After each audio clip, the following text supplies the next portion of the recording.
నమస్కారం, నా పేరు దివ్య. వార్తల్లో ముందుగా ముఖ్యాంశాలు.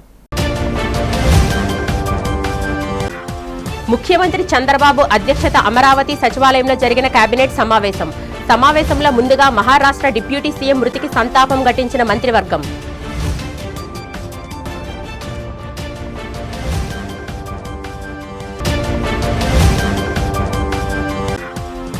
ఖైదీల జీవితాల్లో సానుకూల మార్పులు తీసుకుని రావడం కేంద్ర రాష్ట్ర ప్రభుత్వాల లక్ష్యమన్న కేంద్ర హోంశాఖ సహాయ మంత్రి బండి సంజయ్ విశాఖలో జరిగిన అధికారిక కార్యక్రమంలో పాల్గొని పలు సంస్కరణలపై ప్రసంగం.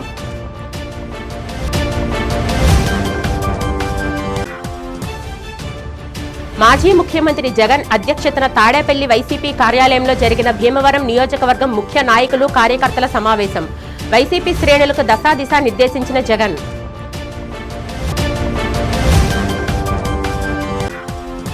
సింహాచలం శ్రీ వరాహలక్ష్మి నృసింహస్వామి వారిని స్థానిక ఎమ్మెల్యే గంటాతో కలిసి దర్శించుకున్న భారత్ క్రికెట్ జట్టు. ఆలయ మర్యాదలతో స్వాగతం పలికి స్వామివారి దర్శనం కల్పించిన అధికారులు. మహారాష్ట్రలో జరిగిన విమాన ప్రమాదంలో ఆ రాష్ట్ర డిప్యూటీ సీఎం అజిత్ పవార్ మృతి చెందడంపై ఆంధ్రప్రదేశ్ మంత్రివర్గం తీవ్ర సంతాపం వ్యక్తం చేసింది. బుధవారం ముఖ్యమంత్రి చంద్రబాబు నాయుడు అధ్యక్షతన జరిగిన కేబినెట్ భేటీలో ఈ మేరకు సంతాప తీర్మానం చేశారు. సమావేశం ప్రారంభంలోనే సీఎం చంద్రబాబు ఈ విషాద ఘటనను ప్రస్తావించారు. అజిత్ పవార్తో సహా 5గురు ఈ ప్రమాదంలో ప్రాణాలు కోల్పోవడం అత్యంత బాధాకరమని పేర్కొన్నారు. అజిత్ పవార్తో తనకున్న వ్యక్తిగత పరిచయాన్ని ఈ సందర్భంగా సీఎం గుర్తు చేసుకున్నారు. ఆయన మృతి వార్త విని తాను దిగ్భ్రాంతికి లోనయ్యానని, మహారాష్ట్ర రాజకీయాల్లో ఆయన మరణం తీరని లోటని చంద్రబాబు ఆవేదన వ్యక్తం చేశారు. మృతుల కుటుంబాలకు ఏపీ కేబినెట్ ప్రగాఢ సానుభూతిని తెలిపింది. అనంతరం వివిధ అంశాలపై మంత్రివర్గం చర్చించి కీలక అంశాలకు ఆమోదం తెలిపింది. ఖైదీల జీవితాల్లో సానుకూల మార్పు తీసుకురావడమే లక్ష్యంగా ప్రభుత్వాలు కృషి చేయాలని కేంద్ర హోంశాఖ సహాయ మంత్రి బండి సంజయ్ పేర్కొన్నారు. బుధవారం మధురవాడలో ఓ రిసార్ట్స్లో bureau of police research and development, Andhra Pradesh prisons and correction services సంయుక్త ఆధ్వర్యంలో నిర్వహిస్తున్న కరెక్షనల్ అడ్మినిస్ట్రేటర్స్ 9వ జాతీయ స్థాయి సదస్సును ఆయన ఘనంగా ప్రారంభించారు. ఈ సందర్భంగా మంత్రి మాట్లాడుతూ జైలు శాఖలో సంస్కరణలు, ఆధునీకరణ అవసరమని, ఖైదీల పునరావాసం, నైపుణ్యాభివృద్ధికి కార్యక్రమాలను మరింత విస్తరించాలని సూచించారు. అనంతరం జైల్లో ఖైదీలు తయారు చేసిన హస్తకళా వస్తువుల స్టాల్ను సందర్శించిన ఆయన వారి ప్రతిభను ప్రశంసించారు. ఈ కార్యక్రమంలో prisons IG doctor I Srinivasarao, DG PC Meena, UP prisons director Anjani Kumar తదితరులు పాల్గొన్నారు. ఖైదీల సురక్ష సంక్షేమం కోసం కూడా 161 కోట్ల రూపాయలను రోజు కేంద్ర ప్రభుత్వం కట్టడం జరిగింది. నిర్ధన్ ఖైదీ సహాయత యోజన కింద ప్రతి సంవత్సరము 20 కోట్ల రూపాయలను దీన్ని ప్రత్యేక కేటాయిస్తున్నాం. ఇందులో జైలు అంటే ఒక భయానక వాతావరణం కాకుండా జైలుకి వచ్చిన ఖైదీలు ఒక మంచి భావనతో, మంచి ఆలోచనతో తయారై బయటికి పోవాలి, వాళ్ళకు మార్పు రావాలని చెప్పి ఆలోచనతోని అనేక రకాలుగా కార్యక్రమాలు చేస్తాను మేము. వాళ్ళ మహిళా ఖైదీల విషయంలో ప్రత్యేక శ్రద్ధ చూపెట్టడం, దాంతోపాటు పేద ఖైదీల విషయంలో కూడా ఖైదీలను కలవడానికి వచ్చేటువంటి విజిటర్స్ కూడా వాళ్ళ కుటుంబ సభ్యులు కూడా అన్ని సౌకర్యాలు కల్పించాలనే ఉద్దేశంతో అన్ని రకాల ఆలోచనతో మనం చేస్తా ఉన్నాం మనం. ఇవాళ దాంతోపాటు ఈ ఖైదీ నిర్ధన్ ఖైదీ సహాయత యోజన కింద కూడా మనం 20 కోట్లు కేటాయించడం దేనికోసం అంటే చాలా మందికి ఫైన్ ఇస్తూ ఉంటారు. వైఎస్ఆర్ కాంగ్రెస్ పార్టీ అధ్యక్షుడు, మాజీ ముఖ్యమంత్రి వైఎస్ జగన్మోహన్ రెడ్డి బుధవారం తాడేపల్లిలో పార్టీ కేంద్ర కార్యాలయంలో పశ్చిమ గోదావరి జిల్లా భీమవరం నియోజకవర్గ నాయకులతో కీలక సమావేశం నిర్వహించారు. భీమవరం నియోజకవర్గ వైఎస్ఆర్సీపీ ఇన్ఛార్జ్ చినమెల్లి వెంకటరాయుడు ఆధ్వర్యంలో జరిగిన ఈ భేటీలో స్థానిక సంస్థల ప్రజాప్రతినిధులు, పార్టీ ముఖ్య నాయకులు మరియు కార్యకర్తలు పాల్గొన్నారు. ఈ సందర్భంగా నియోజకవర్గంలో పార్టీ బలోపేతం, ప్రస్తుతం ఉన్న రాజకీయ పరిస్థితులు మరియు భవిష్యత్ కార్యాచరణపై జగన్ దిశానిర్దేశం చేశారు. కార్యకర్తలకు అండగా ఉంటామని, ప్రజా సమస్యలపై పోరాటాన్ని ఉధృతం చేయాలని ఆయన పిలుపునిచ్చారు. ఈ సమావేశంలో పార్టీ శ్రేణులు ఉత్సాహంగా పాల్గొని తమ ప్రాంత సమస్యలను పార్టీ అధినేత దృష్టికి తీసుకెళ్లారు. ఈరోజు మనమంతా కూడా చంద్రబాబు నాయుడు గారు ప్రభుత్వం వచ్చి 2 సంవత్సరాలు అయిపోవస్తూ ఉంది. ఇక మరో 3 సంవత్సరాల్లో మాత్రమే మిగిలి ఉన్న పరిస్థితులు కనిపిస్తూ ఉన్నాయి. ఈ 2 సంవత్సరాలలో చంద్రబాబు నాయుడు గారి వల్ల ప్రజలకు కానీ, అక్క చెల్లెమ్మలకు కానీ, మరీ ముఖ్యంగా ప్రజల్లో ఉన్న అక్క చెల్లెమ్మలకు కానీ, ప్రజల్లో భాగంగా ఉన్న రైతన్నలకు కానీ, ప్రజల్లో భాగంగా ఉన్న మరీ ముఖ్యంగా యువతకు కానీ, ఏ ఒక్క సెక్షన్కైనా కూడా కనీసం ఒక్క మంచన్నా జరిగిందా అని చెప్పి నేను అడుగుతా ఉన్నాను ఈరోజు. ఎందుకనంటే చంద్రబాబు నాయుడు గారు అధికారంలోకి వచ్చిన తర్వాత జరిగింది ఏమిటి అని చెప్పి ఒక్కసారి మనం వెనక్కి వెళ్ళి బేరీజు వేసుకుంటే జరిగింది ఏమిటి అని అంటే, ఇంతకుముందు మన ప్రభుత్వంలో ఉన్న పథకాలన్నీ కూడా రద్దయిపోయిన పరిస్థితి ఈరోజు కనిపిస్తూ ఉంది. ఇంతకుముందు ఒక మాట అంటే ఒక మాట మీద నిలబడే నాయకత్వం ఉండేది. ఒక మేనిఫెస్టో అంటే ఒక మేనిఫెస్టోలో చెప్పింది అది ఒక భగవద్గీతగా భావించి, ఒక బైబిల్గా భావించి, ఒక ఖురాన్గా భావించి చెప్పిన ప్రతి మాట కూడా ప్రజలకు మనం మాటిచ్చాం, ఖచ్చితంగా చేయాల్సిన ధర్మం మన మీద ఉంది అని చెప్పి భావించే ఒక నాయకత్వం ఉండేది. ఒక మాట, ఒక పాలకుడు నోట్లో నుంచి ఒక మాట వస్తే ఆ మాట ఖచ్చితంగా నిలబెట్టుకోవాలని తపన, తాపత్రయం పాలనలో కనిపించేది. ప్రముఖ పుణ్యక్షేత్రమైన శ్రీ వరాహలక్ష్మి నృసింహస్వామి వారిని బుధవారం టీమిండియా క్రికెట్ దిగ్గజాలు దర్శించుకున్నారు. భీమిలి ఎమ్మెల్యే గంటా శ్రీనివాసరావుతో కలిసి భారత క్రికెట్ జట్టు హెడ్ కోచ్ గౌతమ్ గంభీర్, టీమ్-20 captain Suryakumar Yadav, allrounder Akshar Patel, spinner Ravi బిష్ణోయ్లు స్వామివారిని సందర్శించి ప్రత్యేక పూజలు నిర్వహించారు. ఈ బృందంలో వీరితో పాటు టీమిండియా ఫీల్డింగ్ కోచ్ దిలీప్, మాజీ manager Pulaparthi Venkataram Prashanth, apex member విష్ణుదంతు, ఏసీపీ ఆర్వి నాగరాజన్ తదితరులు ఉన్నారు. ఆలయ ఈవో ఎన్ సుజాత ఆదేశాల మేరకు ఏఈఓ కె తిరుమలేశ్వరరావు, పర్యవేక్షణ అధికారి వెంకటేశ్వరరావు క్రికెట్ జట్టుకు ఘనంగా స్వాగతం పలికారు. ఆలయ సాంప్రదాయం ప్రకారం క్రికెటర్లు తొలుత కప్పస్తంభాన్ని ఆలింగనం చేసుకుని మొక్కులు చెల్లించుకున్నారు. అనంతరం వేద పండితులు పూర్ణకుంభంతో వారికి స్వాగతం పలికి అంతరాలయంలో దర్శన ఏర్పాట్లు చేశారు. దర్శనం అనంతరం వేద పండితులు అతిథులకు వేద ఆశీర్వచనం అందజేయగా ఆలయ అధికారులు స్వామివారి శేషవస్త్రంతో వారిని సత్కరించి ప్రసాదాలను అందజేశారు.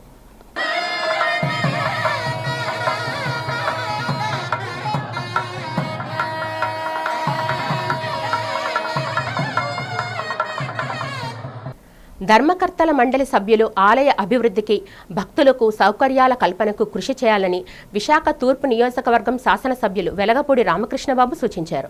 పెదవాల్తేరు శ్రీ కరకచెట్టు పోలమాంబ అమ్మవారిని దేవాలయం ధర్మకర్తల మండలి సభ్యుల ప్రమాణ స్వీకార కార్యక్రమం ఘనంగా జరిగింది.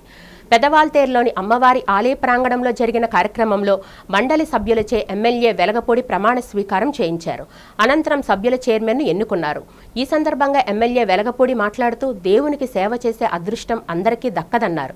పాలక మండలి సభ్యులందరూ ఆలయ అభివృద్ధికి కృషి చేసి అమ్మవారి కృపకు, భక్తుల ప్రశంసలు పొందాలన్నారు. రానున్న రోజుల్లో భక్తులకు మరిన్ని సౌకర్యాలు కల్పించాల్సిన బాధ్యత ఆలయ ధర్మకర్తల మండలి సభ్యులపై ఉందని చెప్పారు. ఈ కార్యక్రమంలో టీడీపీ జిల్లా అధ్యక్షుడు చోడే వెంకట పట్టాభిరామ్, ఆలయ కార్యనిర్వహణ అధికారి, అర్చకులు, zone 1 TDP media coordinator Bhaireddy Pothanareddy తదితరులు పాల్గొన్నారు. కూటమి ప్రభుత్వం వచ్చిన తర్వాత చంద్రబాబు నాయుడు గారు, పవన్ కళ్యాణ్ గారి నాయకత్వంలో, నరేంద్ర మోడీ గారి ఆశీస్సులతో విశాఖ తూర్పు నియోజకవర్గం ఉన్న 5 టెంపుల్స్, కోండరంగ స్వామి టెంపుల్, చినకనకమ్మ టెంపుల్, వెంకటేశ్వర టెంపుల్, అలాగే పెదవాల్తేరు వెంకటేశ్వర టెంపుల్, ఈరోజు పోలమ్మ అమ్మవారి టెంపుల్ ధర్మకర్త మండలి ప్రమాణ స్వీకారాలు గతంలో 4 అయిపోయినాయి. ఈరోజు ఈ టెంపుల్ ధర్మకర్తల మండలి ప్రమాణ స్వీకారం చేపట్టడం జరిగింది. వీళ్ళందరూ కూడా కులాలకి, మతాలకి అతీతంగా ఎంతో భక్తి శ్రద్ధలతో ఈ పోలమ్మవారి టెంపుల్ ఎంతో అభివృద్ధి చేయాలని ప్రభుత్వం తరఫున federation of Andhra Pradesh chambers of commerce and industry ఆధ్వర్యంలో 2025-26 సంవత్సరానికి గాను రాష్ట్ర స్థాయి ఎక్సలెన్స్ అవార్డుల 2వ విడత నామినేషన్లను ఆహ్వానిస్తున్నట్లు అవార్డుల కమిటీ చైర్మన్ కంకటాల మల్లికార్జునరావు తెలిపారు. బుధవారం ఓ హోటల్లో ఏర్పాటు చేసిన మీడియా సమావేశంలో ఆయన మాట్లాడుతూ రాష్ట్రంలో పరిశ్రమలు, స్టార్టప్లు, మహిళా వ్యాపారవేత్తల ప్రతిభను గుర్తించి ప్రోత్సహించడమే ఈ అవార్డుల ముఖ్య ఉద్దేశమని పేర్కొన్నారు. ఎంఎస్ఎంఈలు, పెద్ద పరిశ్రమలు, ఎగుమతిదారులు, విద్యా సంస్థలు ఈ పురస్కారాలకు అర్హులని వివరించారు. వ్యవసాయం, aqua, product innovation, corporate social responsibility, green energy వంటి వివిధ భాగాల్లో అవార్డులు ప్రదానం చేయనున్నట్లు తెలిపారు.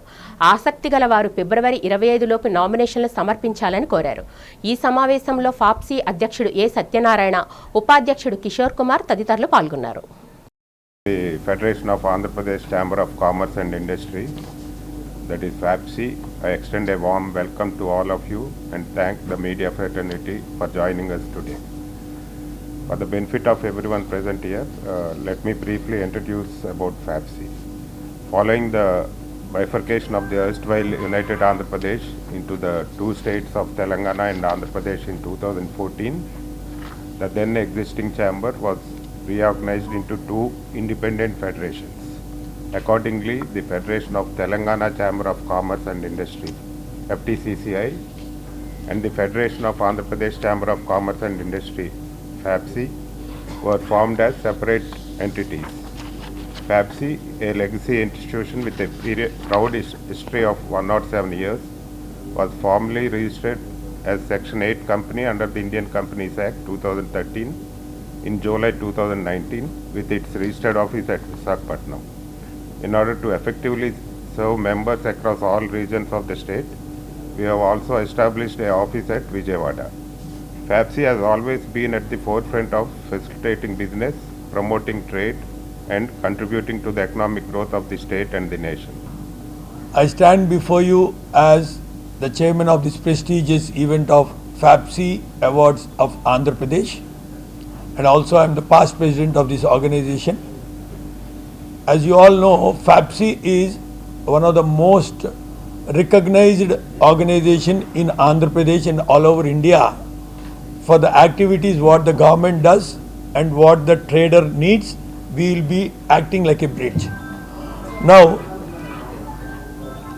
it gives me great pleasure to announce the FAPSI Excellence Awards 2025-26, the second edition of this prestigious initiative of FAPSI. Though these awards, we aim to recognize and celebrate excellence, innovation, entrepreneurship, and sustainable growth across the industry, trade, and service in Andhra Pradesh. గీతం విద్యా సంస్థల ఆధీనంలో ఉన్న 5,000 కోట్ల విలువైన 54.79 ఎకరాల ప్రభుత్వ భూమిని రెగ్యులరైజ్ చేసేందుకు కూటమి ప్రభుత్వం చేస్తున్న ప్రయత్నాలపై వైఎస్ఆర్ కాంగ్రెస్ పార్టీ తీవ్ర ఆగ్రహం వ్యక్తం చేసింది. బుధవారం విశాఖలో ఓ హోటల్లో శాసన మండలి విపక్ష నేత బొత్స సత్యనారాయణ, మాజీ మంత్రులు కురసాల కన్నబాబు, గుడివాడ అమర్నాథ్, జిల్లా అధ్యక్షుడు కేకే రాజు ఆధ్వర్యంలో పార్టీ నేతలు సమావేశమయ్యారు. అనంతరం వారు మీడియాతో మాట్లాడుతూ ఈ నెల 30న జరిగే జీవీఎంసీ కౌన్సిల్ సమావేశంలో ఈ భూముల క్రమబద్ధీకరణకు తీర్మానం చేసి ప్రభుత్వానికి పంపాలని కుట్ర పన్నారని ఆరోపించారు. సీఎం చంద్రబాబు తన కుటుంబ సభ్యులు, అనుచరుల కోసం ప్రజా ఆస్తులను అప్పనంగా ధారాదత్తం చేస్తున్నారని బొత్స సత్యనారాయణ మండిపడ్డారు. 10,000 కోట్ల విలువైన ప్రభుత్వ భూములను గీతం సంస్థ ఆక్రమించుకుందని, దీనిపై సీబీఐ విచారణ జరిపించాలని డిమాండ్ చేశారు. మీడియా సమావేశంలో వైసీపీ నేతలు ఎమ్మెల్సీ కె రవిబాబు, విజయనగరం జిల్లా పరిషత్ చైర్మన్ మజ్జి శ్రీనివాసరావు, మాజీ ఎమ్మెల్యేలు వాసుపల్లి గణేష్ కుమార్, కరణం ధర్మశ్రీ, తైనాల విజయ్ కుమార్, తిప్పల నాగిరెడ్డి తదితరులు పాల్గొన్నారు. విశాఖపట్నంలో జరుగుతున్న చంద్రబాబు నాయుడు గారు ఆయన తాలూకా కుటుంబ సభ్యులు, ఆయన అన్నయ్యలు ఏ రకంగా విశాఖపట్నంలోని భూములు దోచుకుంటున్నారో, ఏ రకమైన అవినీతి కార్యక్రమాలు చేస్తున్నారో ఆ విషయాలన్నింటినీ కూడా చెప్పాలని ఉద్దేశంతోనే సమావేశం. ముఖ్యంగా బరి తెగించి ప్రజలు మాకు అధికారం ఇచ్చారు కదా, ఏం చేసినా చెల్లుతుందని చెప్పిన ఉద్దేశంతో సుమారు 54 ఎకరాలని 79 సెంట్లని రేపు 30వ తారీఖు నాడు జరిగే జీఎంసీ కౌన్సిల్ సమావేశంలో దాన్ని రెగ్యులైజ్ చేయడానికి గీతం యూనివర్సిటీకి ఇవ్వడానికి పెట్టారంటే ఇక చంద్రబాబు నాయుడు గారి తాలూకా అవినీతి కార్యక్రమం, ఏ విధంగా భూదోపిడి, ఏ విధంగా వాళ్ళు చేస్తున్న కార్యక్రమం రాష్ట్ర ప్రజలందరూ ఆలోచించాలని కోరుతున్నాను. చెప్పే వచ్చి శ్రీరంగనీతులు, తినే వచ్చి చేస్తున్న వచ్చి ఏ రకంగా వాళ్ళు చేస్తున్నారు. ఈ ధర్మాన్ని అడుగుతున్నాం, ఇదేనా మీ పరిపాలన తాలూకు నీతిని అడుగుతున్నాం. ఏ రకంగా ఈ కార్యక్రమాన్ని మీరు పెడతారు? ఎక్కడుంది మీకు హక్కు? ఇది సుమారు 5,000 కోట్ల రూపాయలు. అంతకుముందు ఇంకొక 5,000 కోట్ల రూపాయలని ఈ రోజున మార్కెట్ వ్యూ తెలుసుకుంటే అప్పటికే ప్రభుత్వం మీకు కేటాయింపులు చేసింది. మీకున్న అధికార బలంతో ఆ రోజు వివిధ రకాలుగా చేసుకున్నారు. అయినప్పుడు మళ్ళీ ఈ 54 ఎకరాల 79 సెంట్లని మళ్ళీ మీరు వచ్చి దోపిడీ చేయడానికి ప్రయత్నం చేస్తున్నారు.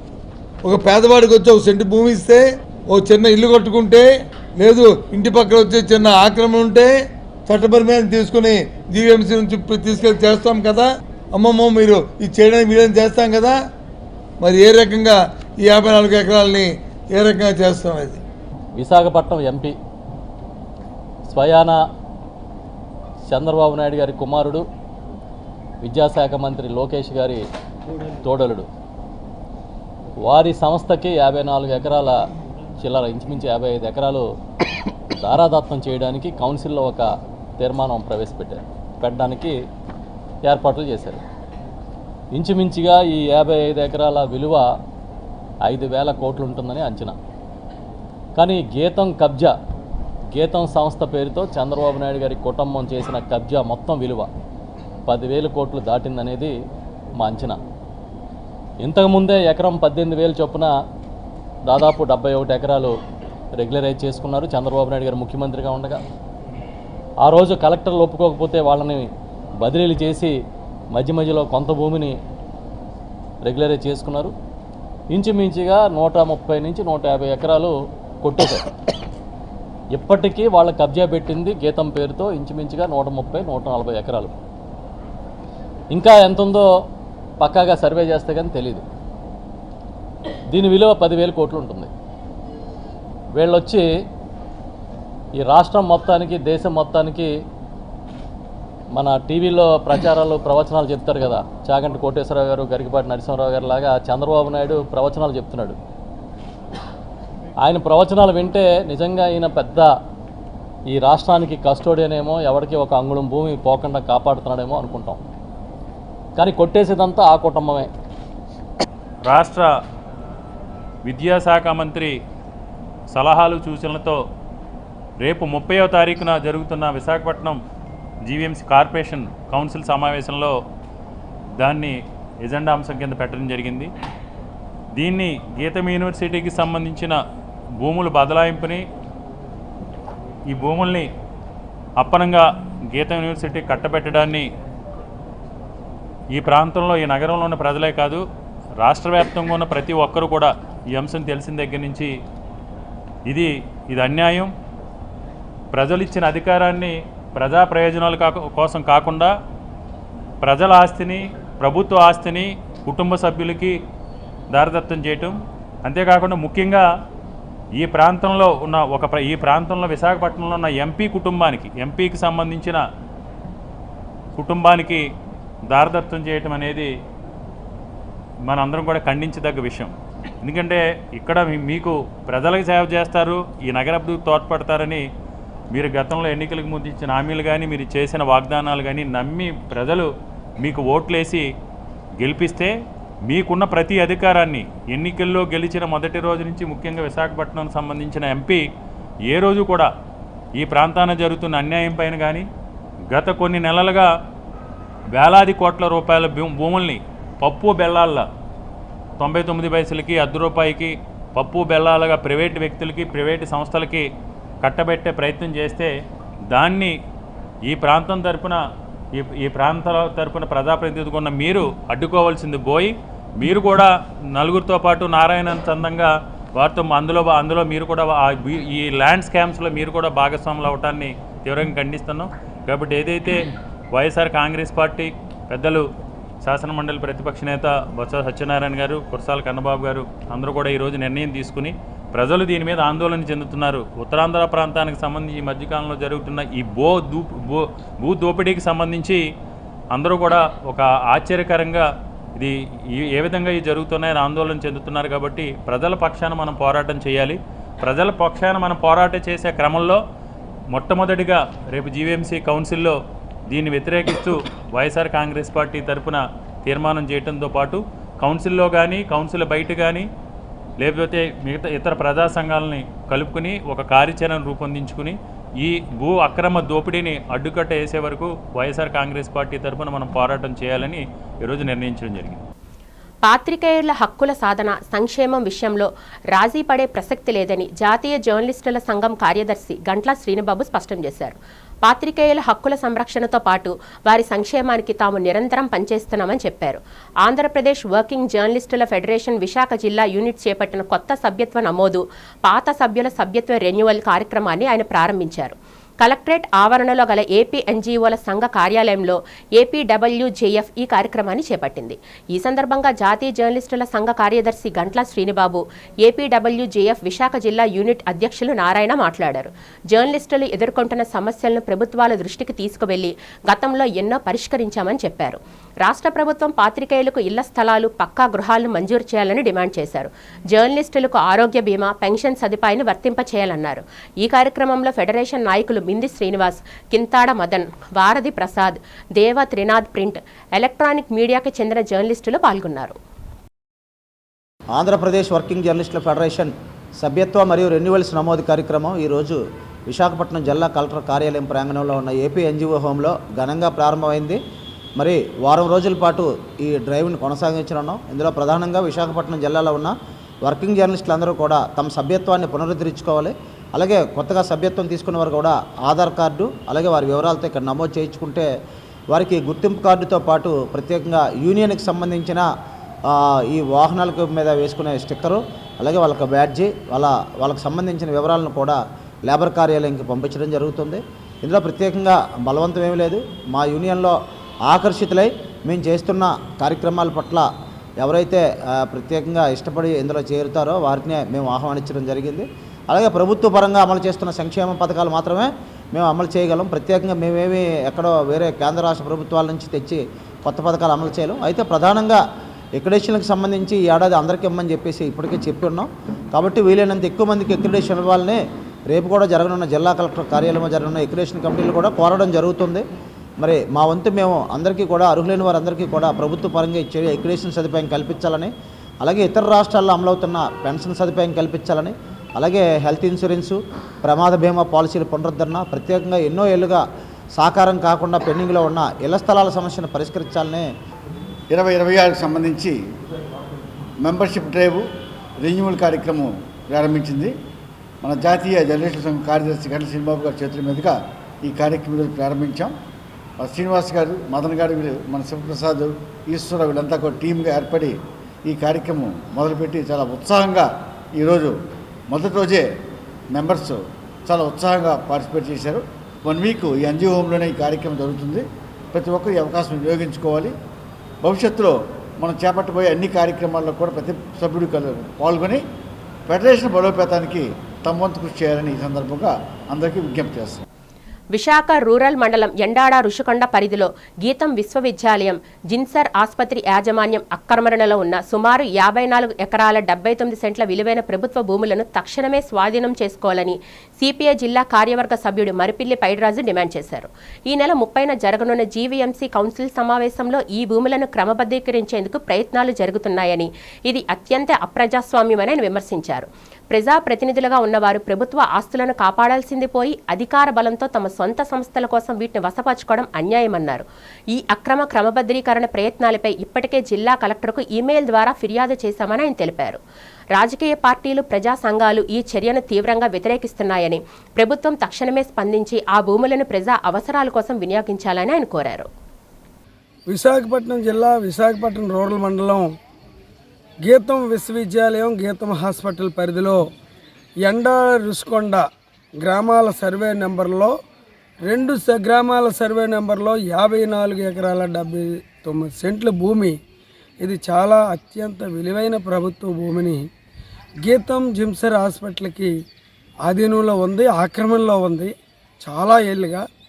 ఇప్పుడు ప్రభుత్వం తెలుగుదేశం ప్రభుత్వం ఉంది కాబట్టి విశాఖపట్నం పార్లమెంటు సభ్యుడిగా ఎం శ్రీభరత్ ఉన్నారు కాబట్టి అది వాళ్ళ సంస్థలు కాబట్టి 2 సంస్థలు ప్రభుత్వంతో ఒత్తిడి చేసి అధికారం ఉంది కదా అని వీటిని రెగ్యులైజేషన్ కోసం ఈ నెల 30వ తేదీన జరగబోయే జీవీఎంసీ కౌన్సిల్ సమావేశంలో ఆమోదింపజేసుకొని వాళ్ళు వశపరం చేసుకోవడానికి చేస్తున్న ప్రయత్నాలు జరుగుతున్నాయి. ఇది అత్యంత ప్రజాస్వామ్యమైన హేతుబద్ధమైన చర్య. ఇది చాలా అన్యాయం, అప్రజాస్వామ్యం, నీతిమాలిన చర్య. ప్రజాప్రతినిధులుగా ఎన్నుకోబడినటువంటి వాళ్ళు ప్రభుత్వ ప్రజల ఆస్తులు సంరక్షించాలి తప్ప ప్రభుత్వ ఆస్తులను మేమే కాజేస్తాం, మేమే వశపరుచుకుంటాం, అధికార మదం ఉంది కదా అని మేమే స్వాధీనం చేసుకొని మేమే రెగ్యులేషన్ చేసుకుంటాం అనే చర్యని దేశంలో కాదు, సమాజంలో కాదు, విశాఖపట్నం జిల్లా ప్రజలందరూ వ్యతిరేకిస్తున్నారు. ఉత్తరాంధ్ర ఆరాధ్య దైవం సింహాచలం శ్రీ వరహాలక్ష్మీ నృసింహస్వామి వారి నిత్య కళ్యాణ మహోత్సవం బుధవారం సింహగిరిపై ఆధ్యాత్మిక శోభ నడుమ అత్యంత వైభవంగా సాగింది. పంచారాత్రగమ శాస్త్రోక్తంగా సకల వైష్ణవ సాంప్రదాయాలను అనుసరించి ఆలయ అర్చకులు ఈ దివ్య పరిణయ క్రతువును నిర్వహించారు. కళ్యాణ మండపంలో శ్రీదేవి భూదేవి సమేత శ్రీ గోవిందరాజస్వామి వారిని అధిష్ఠింపచేసి విశ్వక్సేనారాధన పుణ్యవచనాలతో వేడుకను ప్రారంభించారు. వేద మంత్రాల సాక్షిగా స్వామి అమ్మవార్లకు కంకణ ధారణ, నూతన యజ్ఞోపవీత సమర్పణ గావించారు. మంగళ వాయిద్యాల నడుమ నిర్ణీత సుముహూర్తాన జీలకర్ర బెల్లం మాంగళ్య ధారణ కార్యక్రమాలు జరిగాయి. అనంతరం లోక కళ్యాణాన్ని కాంక్షిస్తూ నిర్వహించిన తలంబ్రాల వేడుకను భక్తులు కన్నురాలా వీక్షించి తరించారు. దేవస్థానం కార్యనిర్వహణ అధికారి ఎన్ సుజాత మాట్లాడుతూ స్వామివారి నిత్య కళ్యాణ సేవలో పాల్గొనడం భక్తుల పూర్వజన్మ సుకృతమని పేర్కొన్నారు. కళ్యాణంలో పాల్గొన్న భక్తులకు అర్చకులు శేషవస్త్రాలు ప్రసాదాలు అందజేసి అంతరాయల దర్శనం కల్పించారు. భక్తులందరికీ స్వామివారి కృపతో ఆయురారోగ్యాలు సిద్ధించాలని ఆమె ఆకాంక్షించారు. విశాఖ ఉత్సవంలో భాగంగా ఋషికొండ బీచ్లో కయాకింగ్ పోటీలను భీమిలి ఎమ్మెల్యే ఘంటా శ్రీనివాసరావు బుధవారం ప్రారంభించారు. మొత్తం 50 మంది ఈ పోటీల్లో పాల్గొన్నారు. సింగిల్ కయాకింగ్లో 25 మంది, డబుల్ కయాకింగ్లో మరో 25 మంది పోటీ పడుతున్నారు. విజేతలకు 10,000 రూపాయలు, 5,000 చొప్పున ప్రైజ్ మనీ అందజేయనున్నారు. పోటీల్లో పాల్గొన్న వారిని అధికారులు గంటాకు పరిచయం చేశారు. దేశంలో జరుగుతున్న అతిపెద్ద బీచ్ ఫెస్టివల్ విశాఖ ఉత్సవాన్ని విజయవంతం చేయాలని పిలుపునిచ్చారు. 9 రోజుల పాటు నిర్వహిస్తున్న ఉత్సవంలో భాగంగా కావడానికి ఇతర ప్రాంతాల నుంచి కూడా పర్యాటకులు వస్తున్నారని తెలిపారు. కార్యక్రమంలో జిల్లా పర్యాటక శాఖ అధికారి మాధవి, జిల్లా క్రీడల అధికారి జూన్ గాలియట్, కార్పొరేటర్ లోడగడ అప్పారావు, కూటమి నాయకులు చిక్కాల విజయబాబు, దొరబాబు తదితరులు పాల్గొన్నారు. జనసేన రైల్వే కోడూరు ఎమ్మెల్యే వ్యవహారంపై మాజీ మంత్రి ఆర్కే రోజా ఆధ్వర్యంలో వైసీపీ శ్రేణులు నగరిలో భారీ నిరసన చేపట్టారు. నగరిలోని ఎస్జేఎస్ కళ్యాణ మండపం నుంచి ఓం శక్తి ఆలయం వరకు భారీ ర్యాలీ నిర్వహించారు. అనంతరం రోడ్డుపై బైఠాయించి నిరసన తెలిపారు. ఈ సందర్భంగా రోజా మాట్లాడుతూ మహిళల గౌరవానికి భంగం కలిగిస్తున్న కీచక ఎమ్మెల్యేలపై కఠిన చర్యలు తీసుకోవాలని డిమాండ్ చేశారు. ఈ కార్యక్రమంలో తిరుపతి మాజీ ఎమ్మెల్యే భూమన కరుణాకర్ రెడ్డి, ఎమ్మెల్సీ చంద్రశేఖర్ రెడ్డి, మాజీ ఎంపీ రెడ్డప్ప తదితరులు పాల్గొన్నారు. ఈ నిరసనలో భారీ సంఖ్యలో వైసీపీ నాయకులు, కార్యకర్తలు పాల్గొని ప్రభుత్వానికి వ్యతిరేకంగా నినాదాలు చేశారు.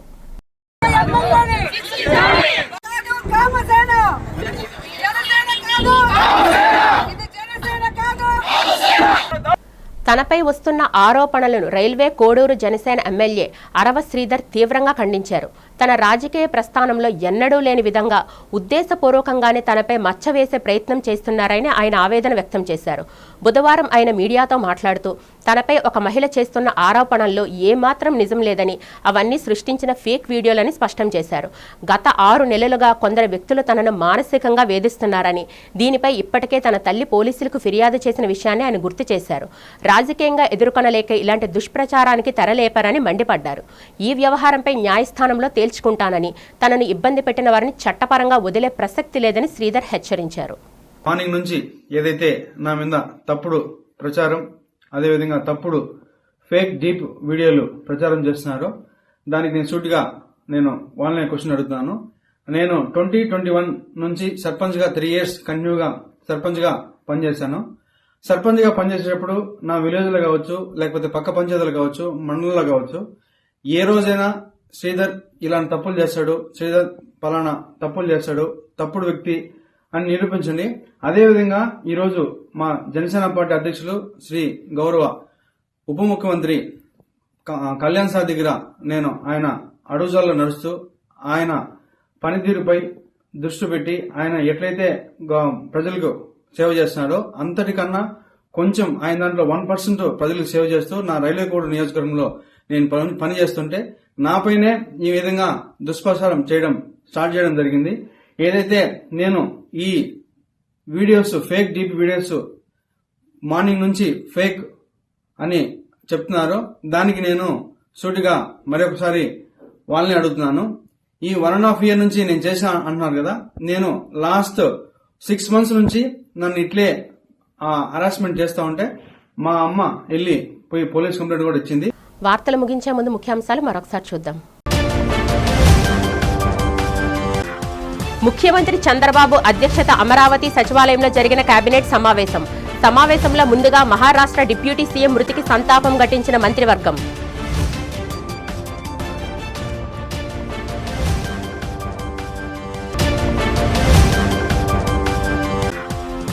ఖైదీల జీవితాల్లో సానుకూల మార్పులు తీసుకుని రావడం కేంద్ర రాష్ట్ర ప్రభుత్వాల లక్ష్యమన్న కేంద్ర హోంశాఖ సహాయ మంత్రి బండి సంజయ్ విశాఖలో జరిగిన అధికారిక కార్యక్రమంలో పాల్గొని పలు సంస్కరణలపై ప్రసంగం.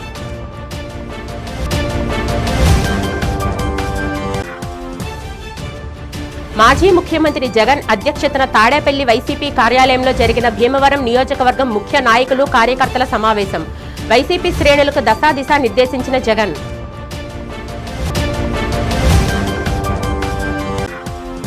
సింహాచలం శ్రీ వరాహలక్ష్మి నృసింహస్వామి వారిని స్థానిక ఎమ్మెల్యే గంటాతో కలిసి దర్శించుకున్న భారత్ క్రికెట్ జట్టు. ఆలయ మర్యాదలతో స్వాగతం పలికి స్వామివారి దర్శనం కల్పించిన అధికారులు. ఈ వార్తలు ఇంతటితో సమాప్తం. నమస్కారం.